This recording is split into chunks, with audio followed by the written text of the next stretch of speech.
Assalamualaikum warahmatullahi wabarakatuh. Perkenalkan, kami dari kelompok TOR ingin menjelaskan hasil tugas besar statistika kami, yaitu tentang eksplorasi data. Jadi, anggota kelompok kami itu yang pertama ada saya, Faiz Muflis Nabil, dengan NIM 1030552500049. Selanjutnya ada teman saya, namanya adalah Faris Naufal Putra Firdaus, dengan NIM 1030250000083. Di sini kami ingin menjelaskan tentang deskripsi variabel dan sumber data, langkah analisis eksploratif suatu variabel, hasil statistik deskriptif, ada mean, median, modus, variance, EQR, outlier, visualisasi histogram dan box plot, dan interpretasi serta kesimpulan. Yang pertama, kami mengambil datanya itu dari frekuensi diskusi kelas versus partisipasi. Dari angkanya itu adalah 100 kalau nggak salah. Yang pertama saya akan menjelaskan tentang mean, yaitu rata-rata. Jadi, rata-ratanya itu adalah jumlah seluruh data dibagi banyaknya data.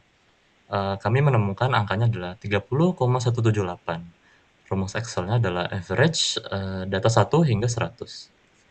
Selanjutnya adalah median. Median adalah nilai tengah, jadi nilai mediannya adalah 30,9. Di sini rumus Excelnya adalah median data 1 hingga 100. Selanjutnya ada modus. Modus adalah nilai yang paling sering muncul. Nilai yang paling sering muncul di sini adalah angka 19. Rumus Excelnya adalah mode data 1 hingga data 100. Selanjutnya saya akan menjelaskan tentang hitung pengukuran penyebaran, range, variance, dan simpangan baku. Jadi range itu adalah jangkauan, selisih antara data terbesar dan data terkecil. Kami menemukan range-nya itu adalah 3,5. Rumus Excel-nya itu adalah max dikurangi min dari data 1 hingga data 100. Selanjutnya ada variance. Variance itu adalah rata-rata kuadrat selisih data dengan mean.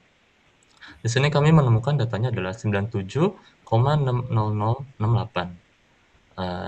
Rumus Excel-nya adalah var.p data 1 hingga 100. Selanjutnya ada simpangan baku. Jadi simpangan baku itu adalah akar dari varians sebelumnya. Kami menemukan datanya adalah 9,879306. Rumus Excel-nya adalah stdef.p data 1 hingga data 100. Selanjutnya, saya akan menjelaskan tentang kuartil 1, kuartil 3, dan interkuartil range. Kami menemukan kuartil 1-nya itu adalah 24,5. Jadi kuartil 1 itu adalah nilai tengah dari setengah bawah data. Rumus Excel-nya itu adalah kuartil.ext data 1 hingga 100,1. Kuartil 3-nya juga mirip, dengan rumus Excel juga sama, kuartil.ext data 1 hingga 100,3. Bedanya kalau kuartil 1 menggunakan koma 1, kalau kuartil 3 menggunakan koma 3. Jadi kuartil 3 itu adalah nilai tengah dari setengah atas data. Kalau kuartil 1 dari bawah data, kuartil 3 dari atas data. Hasilnya adalah 38. Selanjutnya ada interquartile range atau EQR. Datanya angkanya adalah 13,525. Jadi interquartile range itu adalah selisih antara kuartil 3 dan kuartil 1. Rumusnya adalah kuartil.xc3 dikurangi kuartil.xc1.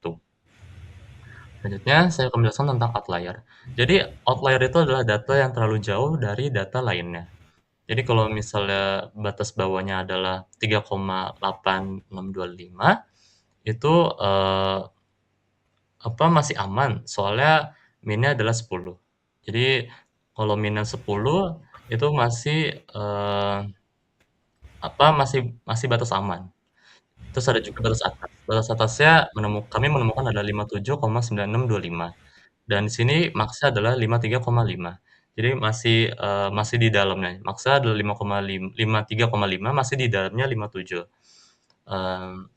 Rumus Excel-nya adalah if or data 1 lebih kecil daripada M2, data 1 lebih besar daripada N2, dan menghasilkan outlier sudah normal. Di sini, batas bawahnya rumusnya adalah kuartil 1 dikurangi 1,5 dikali interquartile range. Sedangkan batas atasnya adalah kuartil 3 ditambah 1,5 dikali interquartile range. Selanjutnya, akan ada teman saya, Faris, yang akan menjelaskan materi selanjutnya. Oke, jadi ini adalah hasil dari analisa kita, histogram dan box plotnya. Untuk selanjutnya ya, jelaskan apakah distribusi data cenderung simetris, miring kanan atau miring kiri. Distribusinya miring ke kiri, alasannya distribusi data cenderung simetris. Alasannya, ada 3 cara utama untuk mengetahuinya: melihat hubungan nilai statistik deskriptif, visualisasi grafik, dan menghitung koefisien kemiringan atau skewness. Oke, selanjutnya nilai skewness hasilnya minus 0,069 antara minus 0,5 dan 0,5. Data dianggap simetris atau mendekati simetris jika lebih dari 0,5, distribusi miring ke kanan. Jika kurang dari 0,5, distribusi miring ke kiri.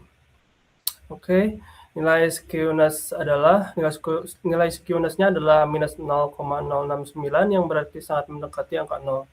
Angka ini tidak lebih kecil dari minus 0,5 dan tidak juga lebih besar dari 0,5.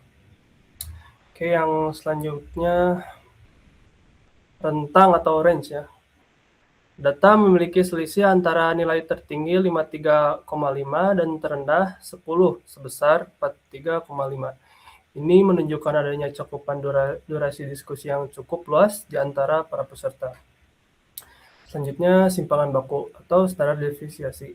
Nilai simpangan baku sebesar 9,879 menunjukkan bahwa rata-rata data menyimpang sekitar 9,88 unit dari nilai rata-ratanya 30,178. Hal ini mengindikasikan bahwa data tidak terlalu menyebar jauh dari pusatnya.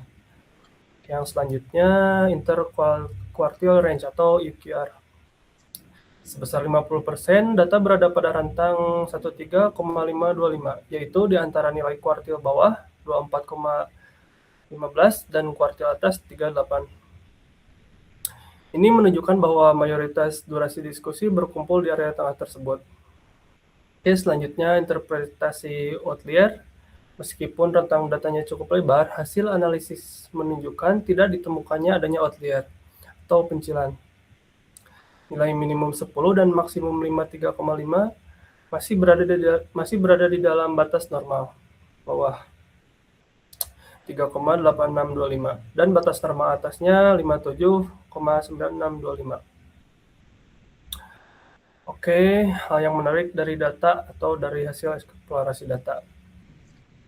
Simetris namun berpuncak rendah. Secara statistik, data dikategorikan sebagai simetris karena nilai skewness-nya hanya minus 0,069, sangat mendekati 0. Selain itu, nilai min 30,178 dan median 30,9 juga sangat berdekatan. Oke, anomali modus, meskipun distribusinya simetris di sekitar angka 30, nilai yang paling sering muncul modus ya justru berada pada angka 19.